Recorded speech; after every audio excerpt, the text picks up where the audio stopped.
Aujourd'hui, l'Église catholique fête Saint Rémy. Saint Rémy aurait battu le record de longévité dans l'épiscopat, il fut évêque de Reims pendant 40 ans. Il fut le 17e évêque de cette ville, si prestigieuse en notre histoire. Le sommet de son ministère pastoral sera le baptême du roi Clovis, à la Noël 496. Ce baptême ne fut pas spontané, ce fut le terme d'un cheminement auquel prirent part ensemble Rémy, Clovis et son épouse déjà chrétienne, Clotilde. On se souvient du récit au cours de la bataille de Tolbiac contre les Alamans. Clovis promet au dieu de Clotilde de devenir chrétien en se faisant baptiser, s'il remporte la victoire. En la fête de la nativité de l'année 496, date de la victoire de Tolbiac, le roi des Francs reçoit le baptême des mains de l'évêque Rémy, son ami et conseiller, en même temps qu'un nombre important de ses soldats.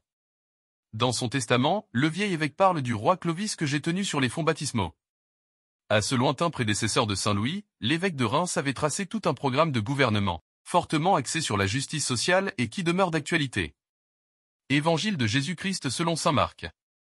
En ce temps-là, comme les disciples de Jean le Baptiste et les pharisiens jeûnaient, on vint demander à Jésus, « Pourquoi, alors que les disciples de Jean et les disciples des pharisiens jeûnent, tes disciples ne jeûnent-ils pas ?»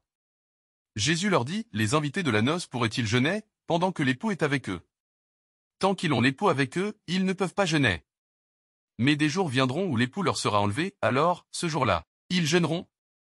Personne ne raccommode un vieux vêtement avec une pièce d'étoffe neuve, autrement le morceau neuf ajouté tire sur le vieux tissu et la déchirure s'agrandit. Ou encore, personne ne met du vin nouveau dans de vieilles outres, car alors, le vin fera éclater les outres, et l'on perd à la fois le vin et les outres. À vin nouveau, outre neuve. Acclamons la parole de Dieu. Louange à toi Seigneur Jésus.